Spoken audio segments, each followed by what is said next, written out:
Hello there. If you like truth, you'll like it here. Welcome. Martel Holt is a whole heap of steaming trash sauce, and he's dangerous too. Full disclosure, I was hell-bent on not coming back here again to talk about this man, at least not for a little while. In my eyes, this man is absolute and utter trash, a pure waste of eye buds and skin cells. But then I heard a bit of his Tasha K interview, and I was disgusted again.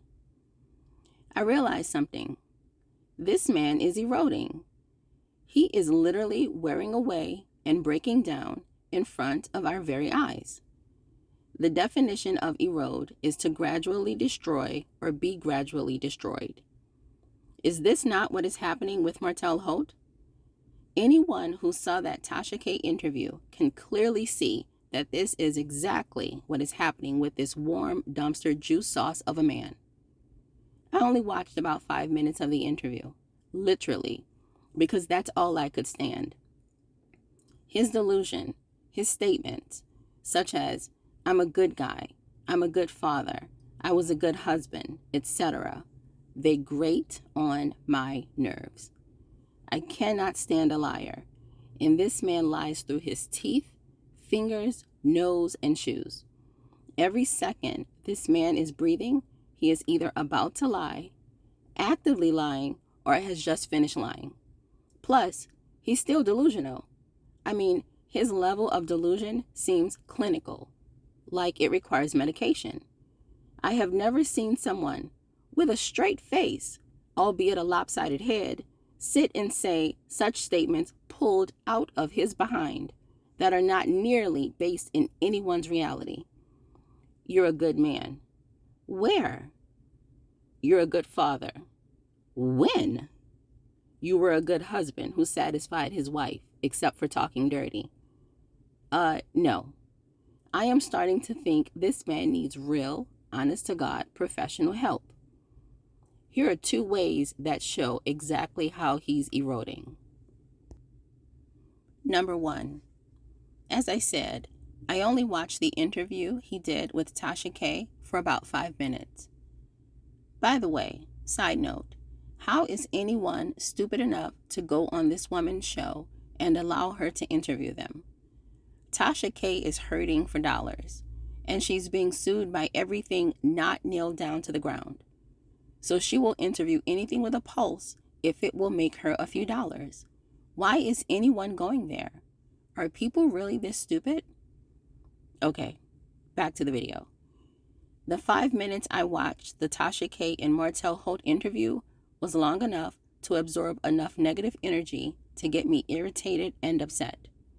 I make it a habit not to surround myself with negativity, and this man reeks of it. But in the 5 minutes, I already saw all that I needed to see, and I saw that there was something I needed to say. So here I am making another video of this ashy-ankled, booty-licking, sad excuse for a father, even worse excuse for a man, vile mistake of a human being. Did you notice something? Every other word out of Martel Holt's mouth was a curse word. It was MF for this, N word that, the S word, the F word. Now, I don't curse, so I'm not going to repeat the words. And to anyone who does curse, I don't care. More power to you. You do you, boo. The reason I am pointing out how he spoke last night is because this is not the way he used to speak. Recall a while ago when he had an interview with Dr. Hellish. I refuse to call her heavenly because the woman's behavior is repulsive. In my opinion, she is an embarrassment to educated Black women everywhere, and nowhere near a representation of what it means to be a confident, strong, respectable Black woman. She has the self-esteem of a baby goat, and her behavior is a desperate attempt to cover that. So I clearly won't be calling her heavenly. So Dr. Hellish it is. And I didn't watch that full interview because, as I said, I don't care for Dr. Hellish or Martel. But recall when Martel was interviewing with Dr. Hellish, and other times he's been seen in an interview, or even a reunion show, or even just on TV, and he's never spoken this way. You never hear all that profanity. If he had always spoken this way, it wouldn't draw attention. For me, it's the fact that he talks this way now that tells you everything you need to know. He is a rougher, gruffer, harder, more bitter and beaten down version of the self he used to be. And I don't think it has anything to do with him having less money and fewer resources than what he had before. I think the resources and money that he had before, courtesy of the blessing on his wife's head, was what allowed him to hide his true nature, or who he really was. I think we are finally getting to see the demon underneath the mask that he wore for as long as he could, until that mask became too heavy for him to continue to carry. So now it's off, and all bets are off, and now we get to see what and who he is. And what and who he is certainly closer in status and level to his mistress. His wife made him have to stand too tall, keep his head too high, keep his back too strong, and that began to take a toll after a while. All that energy he had to exert trying to be respectable, successful, intelligent, an example of a good man when he knew he wasn't and feared others would eventually know too, became too much. Meeting his mistress, someone on his level, someone close to his status, his true status, without the makeup coverage of his wife's blessing, grace, and favor, released him, and it allowed him to step down off the platform of decency and get down in the mud with his pig. This is why he couldn't let go of his mistress. It had nothing to do with her putting his crusty and apparently crooked penis in her wide, overzealously toothy, braces-filled, rusty mouth. It had everything to do with the happiness a pig feels when he's in the mud. Because when the pig is in the mud, he's home. During Tasha K's interview, we got to see Martell in the mud. In other words, we got to see Martell at home. And what does Martell at home look like? It looks like the vulgarity and profanity you heard. You ever heard the saying, out of the abundance of the heart, the mouth speaks? Although it is used very often outside of a biblical context, it was actually said in Luke 6 chapter 45th verse by Jesus. It basically means that you can tell what's going on inside of a person, their thoughts, their feelings, and eventually their actions, which all comprise who they are, by what they say. If a person is full of kindness, lightness, joyfulness, easiness, you hear them speak that way. It will come across in their words. On the other hand, if a person is full of anger, heaviness, sadness, and evilness, you hear it in their speech, in the way they talk. Martell's use of the N-word, using it to refer both to himself and to others, is a reflection of the fact that he now sees himself as an N-word. I get the feeling that once upon a time, before he found his home in the mud, he would have felt that this word, saying it, hearing it, especially applying it to himself or other black men, was beneath him. I get the feeling that if he'd heard his legitimate son say the word, he would have washed his mouth out with soap, since it has been alleged that that's one of his barbaric parenting techniques. Well, that along with allegedly whopping your son upside the head. After all, there's nothing like a good concussion to make a child realize the error of their ways. So I get the feeling that the N-word would have been uncomfortable to use or hear. But not anymore. Now it's comfortable. Now it applies. On a side note, I get the feeling that although he would have been disappointed to hear his legitimate son use the word, I don't think he would have felt the same disappointment hearing his other son, born out of his affair, use it.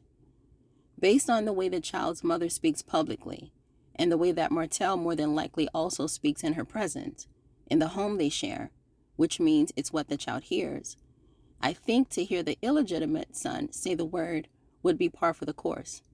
I don't think he or the mistress or anyone else in that morally diseased home would bat an eye. That's just my take, my opinion.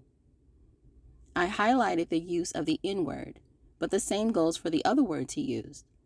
In the 5 minutes that I watched the interview, he couldn't seem to finish a sentence without a curse word thrown in. The flow of his conversation was unstaggering, unwavering, which means he was talking freely, which means this is the way he freely talks. All that cursing, all that profanity, all that vulgarity, MF for this, the S word that, the A word, the F word, they are all a regular part of his conversations now. These are not intelligent conversations he's having in his real life. There don't appear to be any more meetings of significance, any community efforts to motivate and inspire. There is just this trash talk from a trash man with a trashy mistress living a trashy life while trying to trash his ex-wife because she's daring to not fail. He hates that she has the audacity to be succeeding. Number 2. This leads me to the second point. In addition to Martell's profanity-laced communication in his interview the other day, there is another way that shows he is eroding and deteriorating. Did you notice during the interview that Martell was drinking? Now, similar to how he used to speak before, without all the profanity, didn't he used to also not drink? Didn't he say out of his own mouth that he had to be made to drink, even a sip, on even special occasions because he doesn't drink? Like when he and Melody were married. Didn't he mention something about having to take a sip because it was his wedding toast or something? And again, didn't he mention that Cherie had to make him take a sip to celebrate bringing in the new year, back when their contracts mandated they spend the holiday together, faking a relationship? I get the feeling that his mom's apparent and alleged relationship with alcohol is why he took the stance of not drinking. He probably saw his mom drinking and being an alcoholic, allegedly, or close to it, allegedly, along with all the behaviors that go along with that, and likely resolved that he would not follow those same footsteps, that he would not put himself in the same boat. This was probably his quest to be and do better than where he came from and what he experienced as a child. So no alcohol or drinking for him as an adult, which, consequently, is the position many children of alcoholics take. They can fall on one side or the other of the spectrum. If a child comes from a parent who is an alcoholic or drinks a lot, they can either themselves become an alcoholic or vow to never touch the stuff when they become an adult. I think Martell took the latter position, and he did so with pride. But now look at him. Now he's drinking like a fish. My oh my, how the mighty have fallen. As I said before in relation to the profanity, this is not a judgment on whether or not someone drinks. Personally, I couldn't care less. As long as you don't get behind the wheel when you do, I don't care if you drink. I personally don't drink. I mean, if I'm at a resort or somewhere tropical, I may take a sip of something cute and fruity just because the drink has an umbrella or because it's festive. But it would be no more than a sip, and even then it would go straight to my head. So I'm not a drinker, but that's neither here nor there. This has nothing to do with whether or not someone is a drinker. I am highlighting this because Martell used to not drink, and now on every interview I've seen of him, which admittedly have been very, very few, I have seen him sitting there with a glass of wine, like his name is Becky Sue Lynn, and he's out for drinks with his girlfriend after a hard day of work. I don't know why, but him drinking wine comes off as very effeminate to me. Like, maybe it's me, but how about you go grab a beer or take a shot of whiskey or something? Him sitting there with his glass of red wine made me feel like any minute now he was going to swirl it in his glass and sniff it while sitting there with his legs crossed and his left arm hanging daintily across his knee. I imagined a light little giggle followed by a long drawn-out "girl" and a sigh as he began to recount the no-good, horrible, bad day he'd had picking out Skittles for his brace-faced mistress. Wait, won't Skittles get stuck in braces? Okay, listen, Let's stay focused. Let's get back on track. Martell is now drinking, and he didn't used to. I think this is yet another way we see him eroding and deteriorating in front of our very eyes, because I think he used to see not drinking as a form of discipline and as a way to be better than where he came from. And now I don't think he cares, either about being disciplined or about being better than where he came from.